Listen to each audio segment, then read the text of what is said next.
There are moments in NASCAR that remind you exactly why this sport is unlike anything else in motorsports. Not the manufactured drama, not the storylines built around social media posts or pre-race press conferences, but the raw, unscripted reality of what happens when highly skilled drivers push purpose-built machines to the absolute edge of their capability at nearly 200 miles per hour.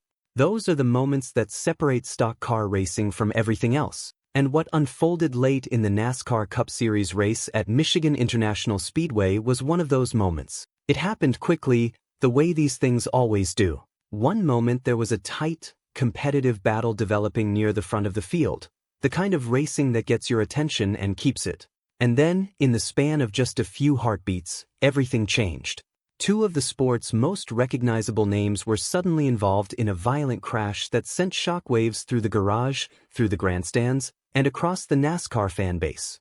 The incident generated more conversation in the hours and days that followed than almost anything else that had happened in recent weeks, and that conversation only intensified once an official update confirmed what some had already begun to suspect, that the story was far from over. To fully understand what this means going forward, it's worth taking a step back and walking through exactly what happened, why it matters beyond just one afternoon at a 2-mile oval, and what the confirmed developments heading into the Pocono race weekend tell us about where things stand right now. Michigan International Speedway has always been one of those tracks that produces action in bunches. The wide, sweeping layout and the repaving work done to the surface in recent years have made it a place where drafting, lane changes, and side-by-side racing are all very much part of the equation. Speeds are high, margins are thin, and when the field bunches up for a late race restart, the intensity level rises considerably.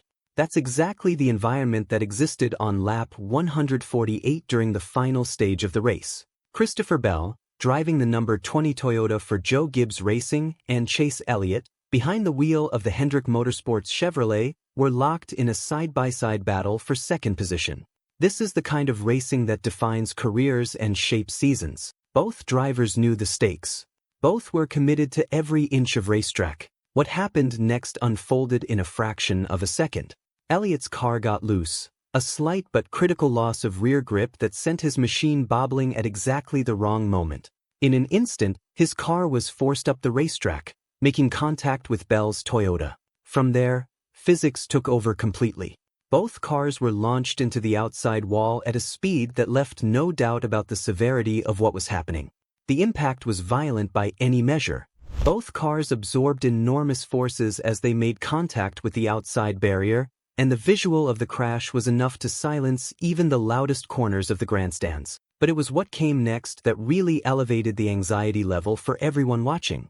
The rear section of Christopher Bell's Toyota caught fire after the impact, flames visible from multiple camera angles, fuel and heat combining in the worst possible way at the worst possible moment. When you see fire coming from a race car in a situation like that, your mind doesn't immediately go to championship points or race results. The only thought is about the driver. Is he okay? Can he get out? Are the safety crews going to get there in time? The answers to those questions came within moments, and they were about as positive as they could have been under the circumstances. Both Christopher Bell and Chase Elliott were able to climb from their damaged race cars under their own power. Safety crews responded immediately, as they always do at NASCAR events, and both drivers were quickly attended to on the scene. But one moment stood out above everything else in the immediate aftermath of the crash. Before being transported to the infield care center for evaluation, Chase Elliott made his way over to Christopher Bell.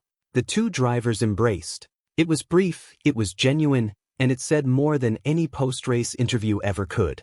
In a sport where competitive tensions can sometimes linger long after the checkered flag, that embrace was a reminder that both of these drivers understood the gravity of what had just happened. There was no anger. There was no blame shifting. There was no drama played out for cameras. Just two professionals acknowledging that they had both just been through something serious and that the outcome could have been far worse.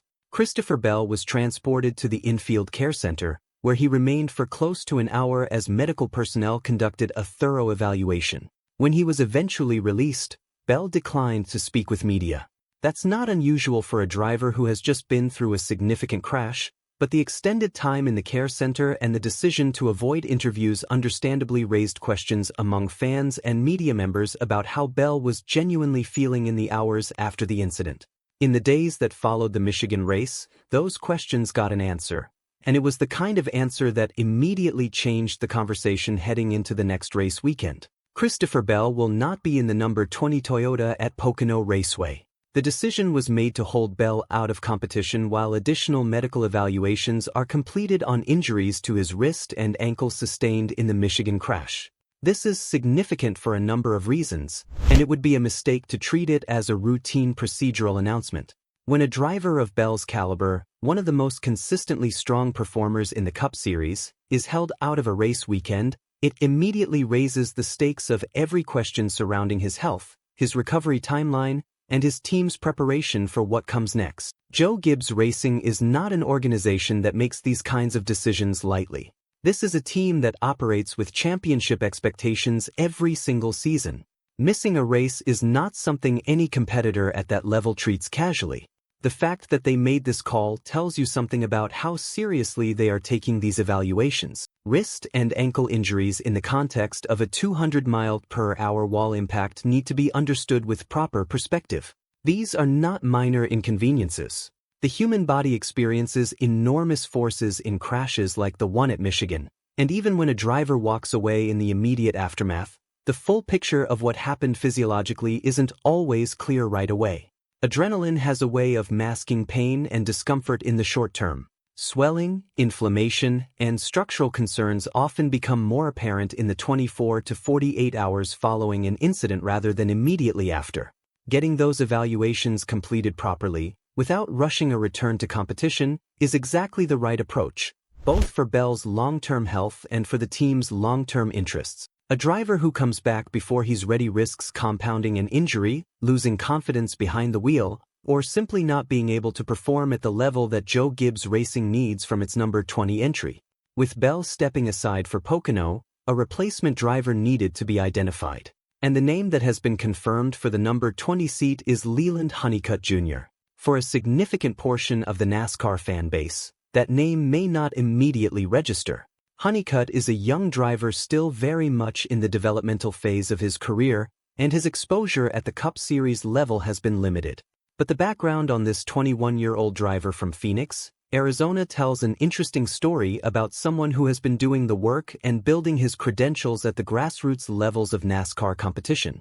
Honeycutt made his NASCAR Craftsman Truck Series debut back in 2022, running at Bristol Motor Speedway with Young's Motorsports. The result, a 22nd place finish, matters far less than the experience of stepping into a National Series truck for the first time and completing the event. From there, Honeycutt continued developing his craft, running full-time in the O'Reilly Auto Parts Series in 2024 before shifting to a part-time schedule for the 2025 season. His career arc, up until now, has been the kind of methodical developmental path that a lot of young drivers follow. Building experience, building relationships, building the kind of confidence that only comes from racing in different environments against different competition levels. Not a household name. Not someone who has been featured prominently in national NASCAR headlines. Just a young racer doing what young racers do, working toward an opportunity. And now, suddenly and unexpectedly, that opportunity has arrived. It's worth pausing for a moment to think about what this situation actually represents from Leland Honeycutt Jr.'s perspective. Because when you strip away all the analytical layers and look at it purely as a human story, it's quite remarkable. One week, you are a 21-year-old driver grinding through a developmental racing schedule, building your resume one event at a time, probably not on the radar of most casual NASCAR fans. And then the phone rings. And the message on the other end is something along the lines of, "We need you to step into a Joe Gibbs Racing Cup Series entry, one of the most high-profile seats in NASCAR, in the immediate aftermath of one of the most discussed crashes of the season, at a racetrack that presents its own unique set of challenges." That's not a small thing. That's an enormous thing. That's the kind of phone call that can define a career before it has even really started. The history of NASCAR is filled with examples of drivers who found their footing through exactly these kinds of unplanned opportunities. Substitute appearances have launched careers. They have also quietly faded into the footnotes of seasons that moved on quickly. What separates the two outcomes isn't always pure talent. It's often about mental composure, adaptability, and the ability to manage pressure in an environment where everything is unfamiliar and the stakes are suddenly very high. That's what makes Honeycutt's situation so compelling as a storyline going into Pocono.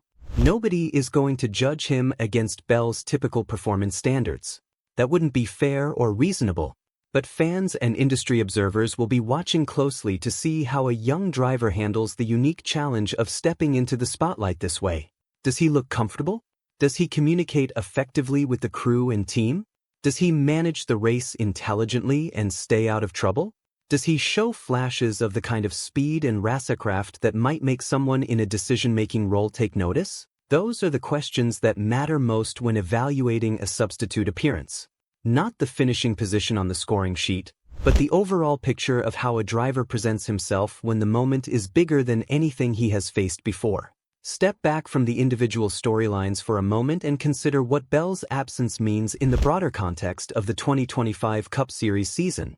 This is a season that has already produced more than its share of unexpected developments, and the championship battle is one that remains genuinely competitive with multiple drivers capable of making a run at the title.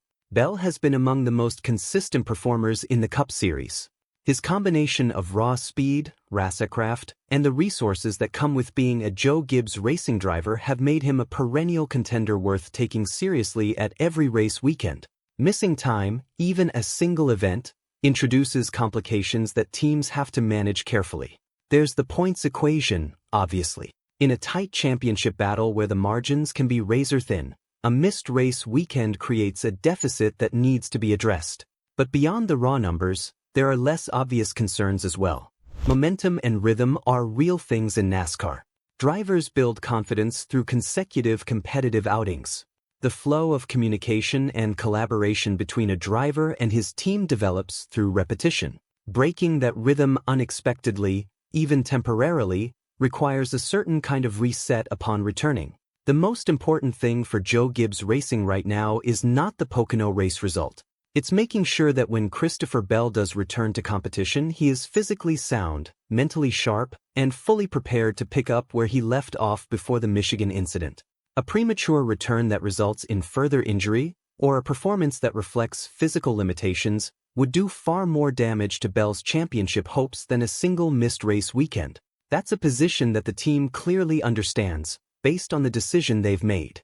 And from a long-term perspective, it's absolutely the right call. Any comprehensive discussion of what happened at Michigan has to include a fair assessment of Chase Elliott's role in the incident. Because in situations like these, the natural reaction from fans is to look for someone to assign responsibility to.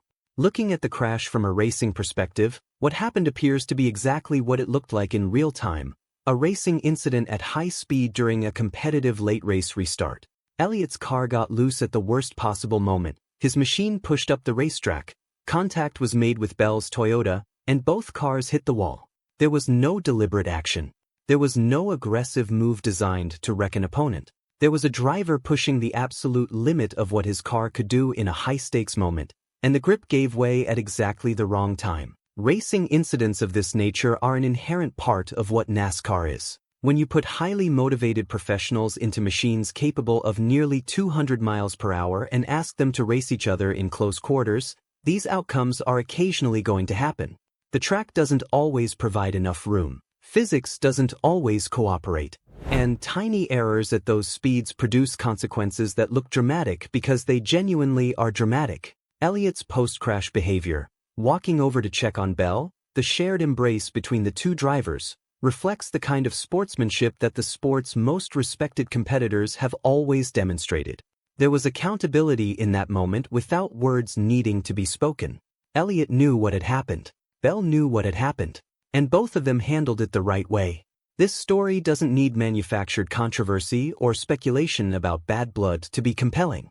The genuine human elements, Bell's recovery, Honeycutt's opportunity, the team's decisions, the championship implications, are more than enough to hold attention. Before looking ahead entirely, it's worth spending a moment on what the Michigan crash says about where NASCAR safety currently stands, because that conversation gets lost sometimes when the focus shifts immediately to replacement drivers and points implications. The crash Bell and Elliott were involved in was, by any objective measure, a serious accident. Two cars hitting an outside barrier at close to 200 miles per hour generates forces that are difficult to fully comprehend. The fire that erupted from Bell's Toyota after the impact added another level of danger to an already dangerous situation. And yet both drivers walked away. That outcome is not accidental. It's the direct result of decades of safety development, investment, and innovation within the sport. The next-gen race car was built with structural integrity as a central design priority. The safer barriers that line tracks across the country absorb and distribute impact energy rather than creating hard stops. The Hans device, the helmet technology, the fire suppression systems, every one of these elements contributed to both drivers being able to walk away from a crash that, in a previous era of the sport, might well have produced a very different outcome. The fact that Bell is dealing with wrist and ankle concerns rather than something far more serious is a testament to how far NASCAR has come in the area of driver protection. That doesn't make those injuries trivial. They're real, they need proper treatment and evaluation, and they clearly warranted the decision to hold him out of Pocono. But the overall outcome of the Michigan incident, as frightening as it was to watch in real time, is ultimately a story about safety systems working as intended. As the NASCAR paddock shifts its attention toward Pocono Raceway, the storylines surrounding the situation will continue to develop. Pocono is a unique facility, a triangular layout with three distinct corner configurations that demands adaptability from drivers and teams alike. It's not a track where experience is everything, but comfort and familiarity certainly matter, and stepping into a Cup Series seat at Pocono for the first time as a substitute driver presents a specific set of challenges. For Leland Honeycutt Jr., the objective going into race weekend should be clearly defined and realistic. Learn as much as possible from the team around you. Communicate effectively. Be clean and smart on the racetrack. Stay out of trouble. And if the speed is there, use it. But don't force things in a situation where the goal is to represent the team professionally and come away with a performance that people remember for the right reasons. For Joe Gibbs Racing, the priority is managing a situation that nobody wanted while keeping their championship ambitions intact as much as possible. A strong substitute showing from Honeycutt would be a bonus. The real focus is on getting Bell evaluated, getting him healthy, and getting him back in the car as quickly as is genuinely appropriate. For Christopher Bell, this period away from competition may ultimately prove to be nothing more than a brief interruption in what has otherwise been a strong season.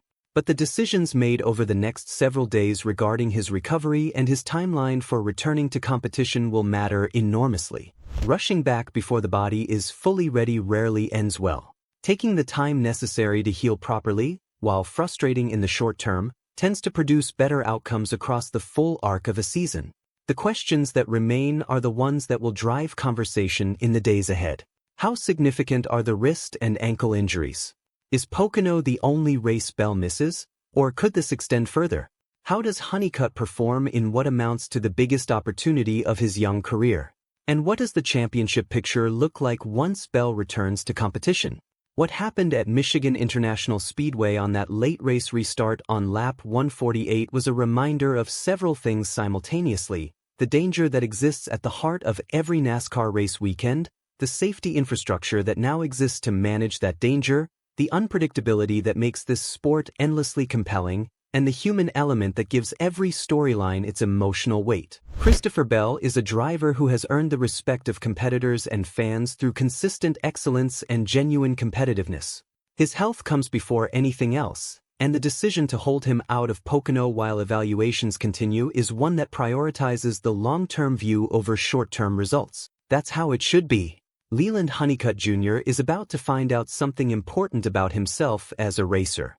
Not whether he can match Bell's pace immediately, that's not a reasonable expectation, but whether he can handle the pressure of an unexpected high-profile opportunity with composure and professionalism.